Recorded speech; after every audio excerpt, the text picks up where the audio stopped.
Chairman, members of the board. My name is Adam Wegstein from Hopperman, Tortorella and Wegstein, and I'm here on behalf of the applicant.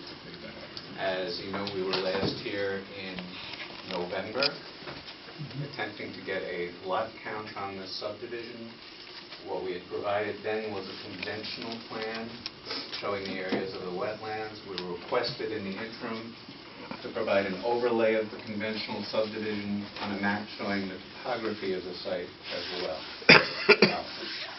What we believe it shows, and not to put words in their mouth, but what your consultant's memos show, is that this establishes that this conventional plan would be a viable plan given the physical characteristics of the site and the applicable regulations.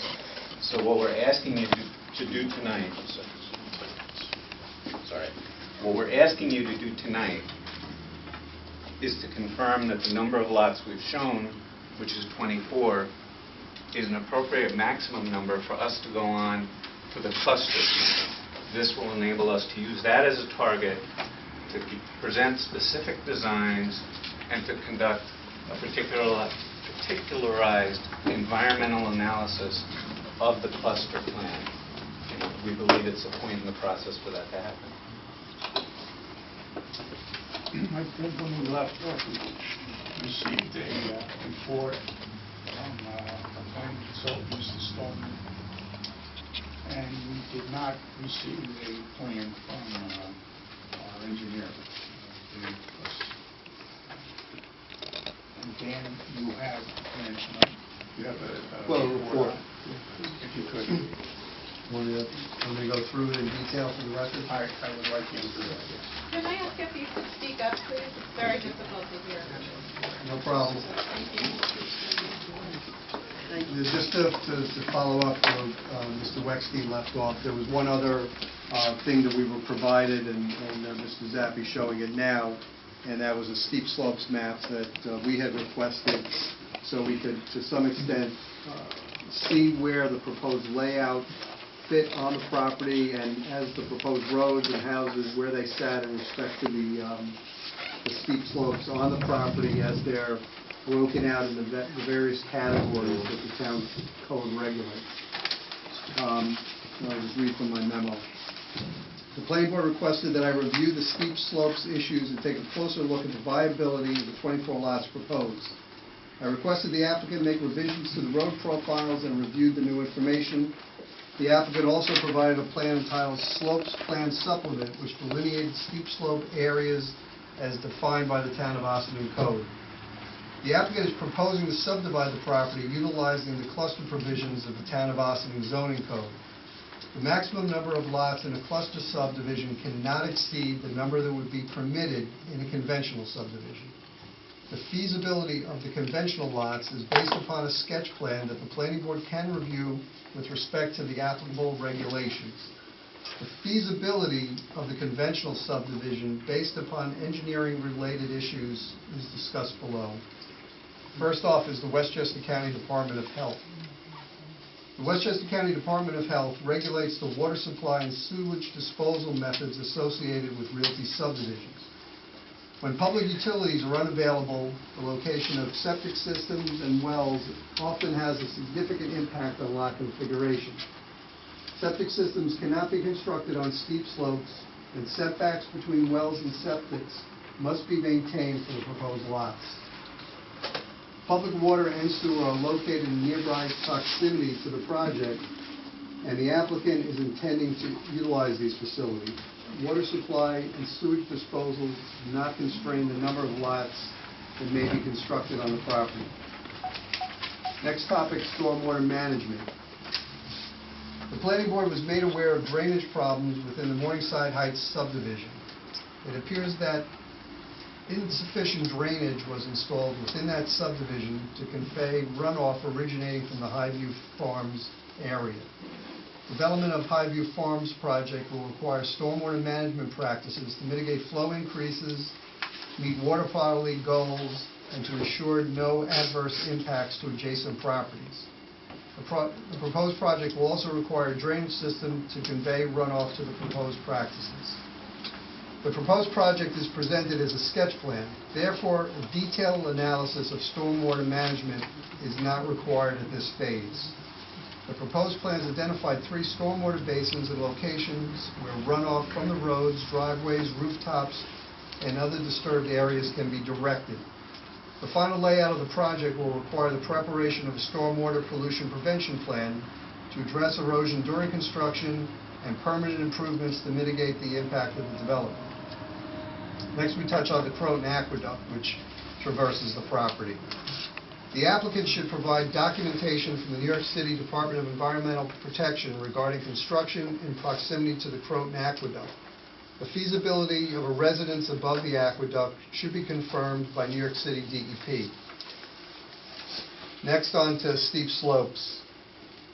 Chapter 167 of the Town Code regulates activities on steep slopes. The code classifies steep slopes into 3 slope categories as follows. What are referred to as moderately steep slopes are slopes 15 to 25%. Very steep slopes are in the category of 25 to 35%, and extremely steep slopes are slopes greater than 35. You can't really see everything, but if the plan, the shading indicates the steep slopes area, and the steeper the slope, the darker the shading on the plan, to sort of give you some idea of where the steep slopes are located. The applicant has provided a plan entitled Highview Farm Slopes Plan Supplement dated January 9, 2013, last revised January 13, 2014. The plan illustrates the location of various steep slopes categories on the properties. The slope within the site are summarized as follows. And basically the way it breaks out, and this is the whole property, this is not factoring in what's disturbed, what's not, just a tabulation of slope categories on the property. 60.3% of the property is less than 15%, therefore doesn't fall under the steep slopes code. In the next category, the 15 to 25, we're at 23.2%. 25 to 35, 11.3, and the greater than 35, the extremely steep slopes category is 5.2% of the property. Development of the property will require the disturbance of steep slopes. The Town of Ossining Code does not prohibit the disturbance of steep slope, but provides standards for the review of steep slope disturbance.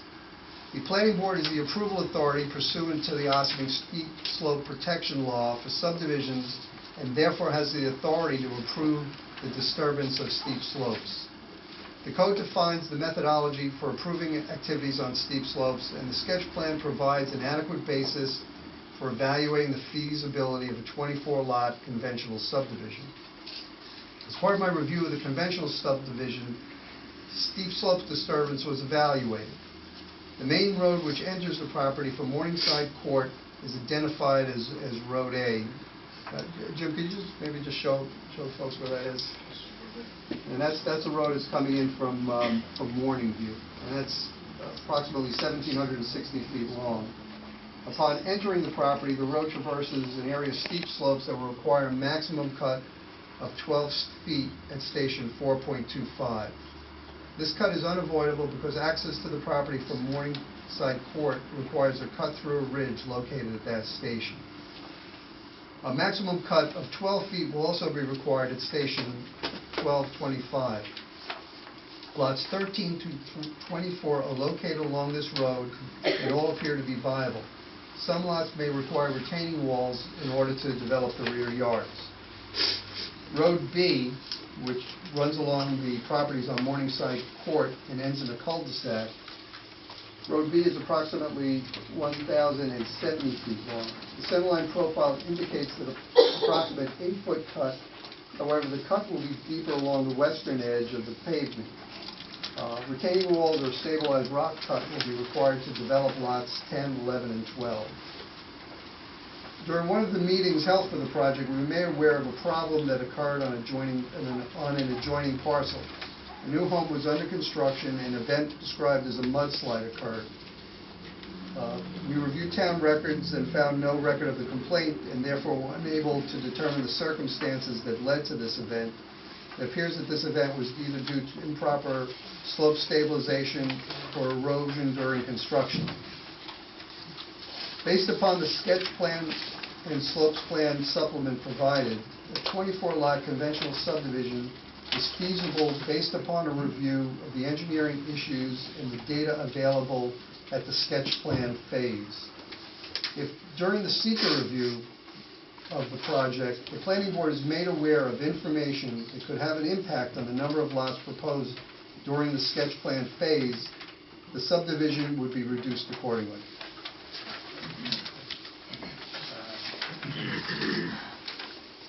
I'm not, did you have something, Mr. Zappi, if you wanted to say? If you would like me to go over the map and explain it, showing the map, I can do that, or...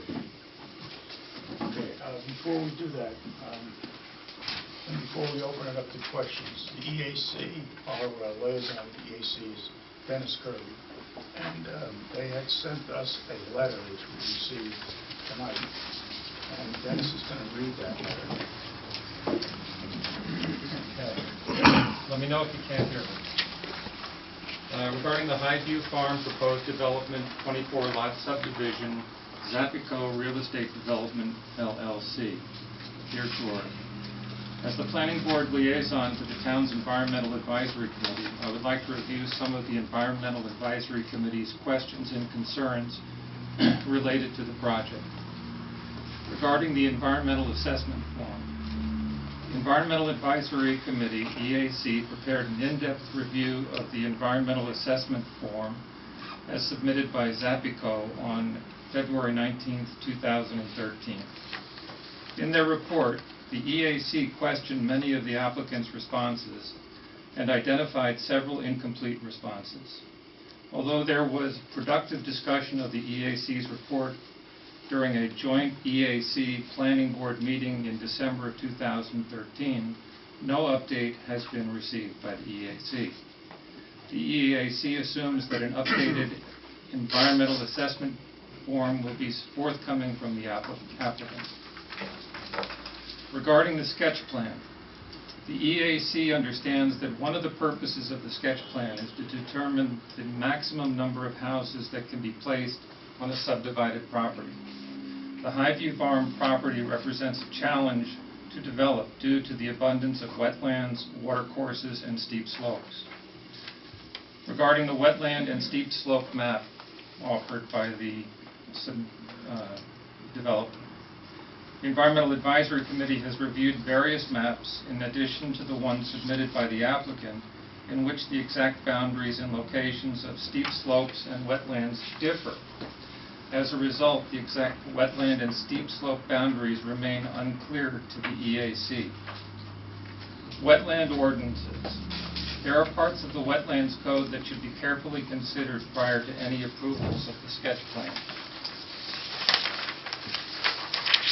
Under paragraph 105-3, rules for establishing and interpreting wetland and buffer area boundaries, the Planning Board can request, as permissible by code, an appropriately timed wetland boundary determination by an independent wetland specialist hired by the town at the expense of the developer.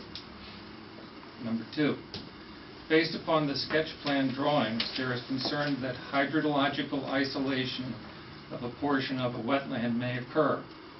Further review of the wetland which exists at the proposed Tavano Road entrance is recommended. Number 3, additional information may be requested by the Planning Board, including any of the following under paragraph 105-7A, 2A1. The location of all wetlands, watercourses, and water bodies on the site under review and within 200 feet of the site, no earlier than 12 months prior to the date of filing the application. And finally, under paragraph 105-8, standards and findings for permit decisions, A, consideration in granting, denying, or conditioning any permit, the approval authority shall consider all relevant facts and circumstances, including, but not limited to, the environmental impact of the proposed action. Recommendations. Before the planning board authorizes, accepts, or approves the sketch plan for the Highview Farm proposal, the EAC recommends that the planning board, 1, schedule a site walk to allow members of the planning board and EAC to better understand the physical characteristics of the steep slopes, rock outcroppings, and wetlands. 2, to hire an environmental consultant to provide an independent verification and update of the wetland and steep slope boundaries, including the area within 200 feet of the property line. And 3, require that the applicant submit a full and complete environmental assessment form. That's the end.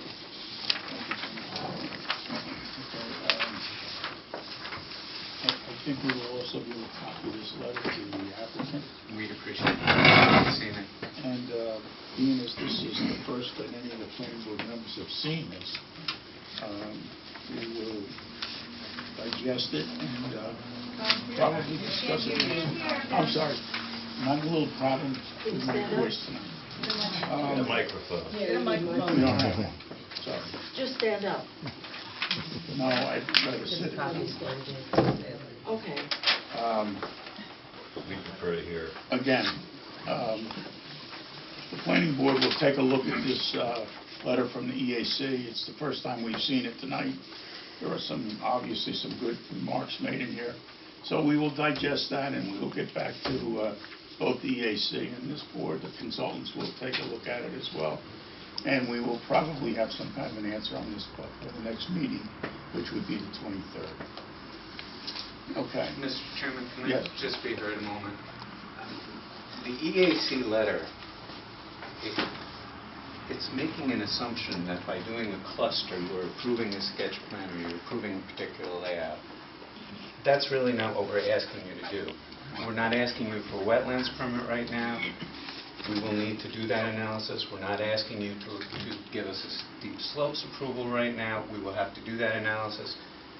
The EAF has already been circulated to the involved agencies. It's served its purpose. You will get detailed studies from us on the plan, assuming you authorize us to go ahead with a cluster, on that plan as to stormwater runoff, as to traffic, as to steep slope disturbance, as to all the things as utilities that are needed that will supersede any need for a more detailed EAF. Again, as to the uncertainty, the wetlands on this site were flagged by a professional wetland scientist. They're shown surveyed on the property. The slopes, again, were surveyed on the property, were signed by an engineer. This wasn't just drawn. The fact that we need permits, the fact that this plan would need permits doesn't in any way inhibit you, based on the information you have, from determining that this would be a viable plan, just for the purposes so that we can go on to the next design step. I mean, your code sets forth what we need to do to get you to make this determination. And we've done it. We gave you the sketch plan information, and we went beyond that and we gave you the topo information. And we just request that you make the decision tonight. We've been here for quite a while. And all we're asking... Excuse me, I'm not going to interrupt you when you speak. Okay, we'll wait. Yeah, that's fine. That's the purpose of... Should the board let you speak, that's the purpose of the meeting. But, again, this topo map was gotten to you mid-February. There's nothing new that's happened. You got an EAC memo raising issues, re-raising issues that were raised in September, and there's nothing new there that affects this. Can we speak? Can we speak first? My response is that the board has the right to take its time to consider this, and you're not obligated to issue any statements tonight. You can review it if you wish internally. Well, I think the fact, too, that the NCRC's engineering letters, it's the first time any of the board members have seen that, that we can reserve that and go through this stuff again for the next meeting. Yes. Sure, go ahead. Excuse me. I have a question. considering that there does seem to be some uncertainty about the boundaries of the wetlands, at least as per the letter